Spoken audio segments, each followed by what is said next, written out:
This video is brought to you by Audible.com. Hey everyone, this is Daniel from Phone Arena with a video review of the Acer Liquid E1. We got a brief hands-on with the phone at the MWC Expo not long ago, but now the retail deal made its way into the office. And this Android 4.1 Jelly Bean phone has a few tricks up its sleeve that make it stand out, like dual stereo speakers with DTS sound, as well as a dual SIM version for emerging markets, which is the one we have here for review. The Acer Liquid E1 is a fairly light and compact phone that feels pretty well in the hand, thanks to this soapy shape with tapered back and rounded corners. It still leaves a tad chunky impression, and the back cover is made of this patterned plastic, but still feels a bit slippery nonetheless. The rounded frontal shape and the red speaker grills remind of HTC's unibody designs, but the Acer Liquid E1 actually sports a removable back cover that reveals one swappable 1760 mAh battery, micro SD slot, and in our unit there are two SIM card slots. The power lock key here at the top is painted in red as well, but not the metallic volume rocker on the right, whose tactile feedback leaves something to be desired. A 540 by 960 pixels 4.5-inch display of the LCD variety ensures a decent 245 ppi pixel density on the phone. Colors are well represented, but the TFT panel doesn't have the best viewing angles, and brightness plus contrast diminish quite a bit after the 45-degree mark, as you can see. The screen could use a bit more brightness outside under direct sunlight too, yet it's still on the average side, so you don't have to shade the screen with your palm to see what's going on in broad daylight. Now let us say a few words about our sponsor, Audible.com. Audible is a leading audiobook service with a catalog of over 100,000 titles like The Hunger Games or 50 Shades of Grey, just to name a few. What's more, if you go to audiblepodcast.com/phonearena, you'll be able to download one free audiobook and listen to it anytime on any device. So if you want to get started with this beautiful service, just head over to audiblepodcast.com/phonearena. Acer hasn't coated the Android interface too much, providing an almost stock imagery complete with on-screen navigational buttons. Besides the connectivity toggles here in the notification bar, a couple of weather widgets and a few specific apps for the Acer Cloud service. The stock Android feeling runs uninterrupted on the Acer Liquid E1.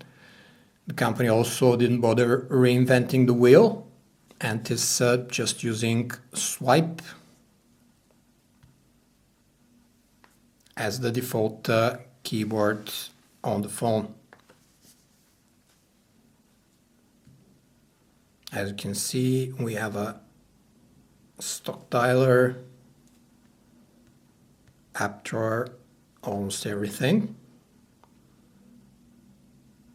Acer Cloud deserves a separate mention here, as it is the company's effort for a storage and syncing service.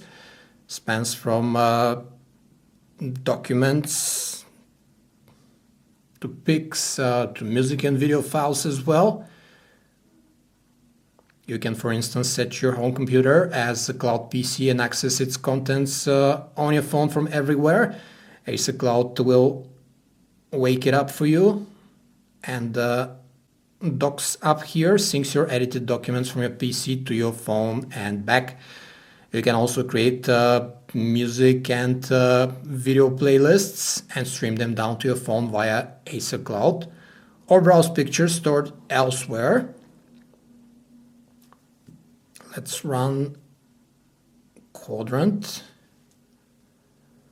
We'll close all of the other apps that are open so they don't affect the phone's performance.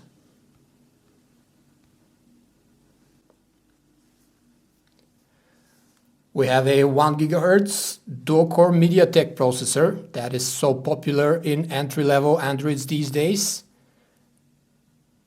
with interface and app performance that is usable for your everyday tasks on the Acer Liquid E1, yet it feels sluggish compared to most modern chipsets, which is confirmed with some unremarkable benchmarks, which you can see in a minute.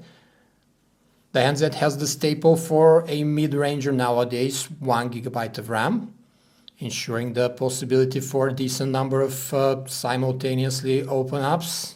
As you could see, we closed quite a bit just recently. Acer provides only 4 GB of internal storage, but you can always expand it via the microSD card slot. So no complaints about that. Let's see how much the phone scored on Quadrant. Your device 2095, a pretty weak result, which is confirmed with a bit slow performance in the interface and while running apps as well. The stock browser is a bit slow to redraw the page in or out upon zooming, as you can see, but scrolling and panning around feels sufficiently quick. Acer has also supplied Chrome, but it doesn't support Adobe Flash, whereas the other browser can take advantage of side-loaded Flash from Adobe's archives. The Liquid E1 sports 14.4 megabits per second 3G modems, as well as Wi-Fi, Bluetooth 3.0 and GPS radios. No DLNA or NFC in the dual SIM version here. 2 regular SIM cards are supported, which let you hook up to 2 carrier networks at once and receive incoming calls on one while talking on the other line, or use the data connection of the one you choose with a simple tap on the notification bar switch here. You can choose whichever network you want for your data connection straight from the notification bar.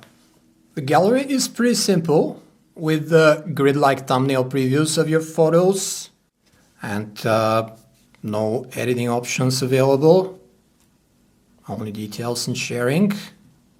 Here from the gallery interface, Acer has done a little trick with zooming. You need to double tap on the photo to enlarge it or shrink it, while pinching with these 2 fingers actually rotates it around. There's this versatile video player on the phone that runs every popular format, including DivX, XVD, and MKV files up to 1080 definition. The 1080 files run a bit choppy though. We get a basic music player with the Acer Liquid E1 with the ability to categorize songs by albums, artists, even genres. And there's this nice transparent overlay for the other songs in the album you can choose. But there are no equalizer presets, just the DTS sound format, which is an alternative to the Dolby Mobile or Beats Audio that other Android makers use. The sound from the dual speaker system that Acer is touting with the Liquid E1 is a tad fuller and well stereo compared to your average smartphone speaker, but the output is rather quiet, as you can hear, even at maximum volume. It's nothing to write home about, though as we mentioned, it's a tad fuller than we're used to on your average smartphone. The phone boasts a 5 megapixel camera with LED flash on the back, as well as a front-facing shooter for video chat. The camera interface is simple, with large and easy to press buttons and this huge virtual shutter key here. The camera app sports an impressive array of capture modes, including panorama, HDR, continuous shot, and so on, as well as a number of scene modes, including steady photo for digital image stabilization. There are a couple of color effects as well. The pictures themselves, however, turned out soft to the point of blurry, and white balance measurements were off in high contrast areas, making the sky appear purple. Color representation is a tad colder than reality, and the phone captures detail more akin to a 2 megapixel camera instead of the 5 megapixel shooter it boasts. Video is captured in HD 720p definition with 30 frames per second. But these are about its only virtues. The footage appears as blurry and lacking detail as the stills, and there are skipped frames and artifacts appearing throughout. The Acer Liquid E1 delivers fine in a lot of aspects for its sub $300 price. It has a decent design and screen panel and good call quality as well as stereo speakers. The drawbacks are the subpar camera results, weakling processor, and the quiet sound output from the otherwise commendable dual speaker system. This dual SIM version that we have here is worth a try, as it lets you hook up to 2 carrier networks at once and delivers the Android 4.1 Jelly Bean experience as good as the rest of the dual SIM competition. Competitors are Galaxy S Duos or the HTC Desire V, for example, which however have smaller screens, as well as for a more direct clash, the LG Optimus L7 Duo is arriving with higher camera resolution and better processor. As for the basic single SIM Acer Liquid E1, the competition in this $200 and change segment SIM-free is fast and furious. The LG Optimus L9 comes to mind with IPS display and larger battery, or the upcoming Samsung Galaxy Express with the same screen size but AMOLED technology and more internal memory. This was a video review of the Acer Liquid E1 from Phone Arena. For more information about this and other handsets, you can visit us at phonearena.com.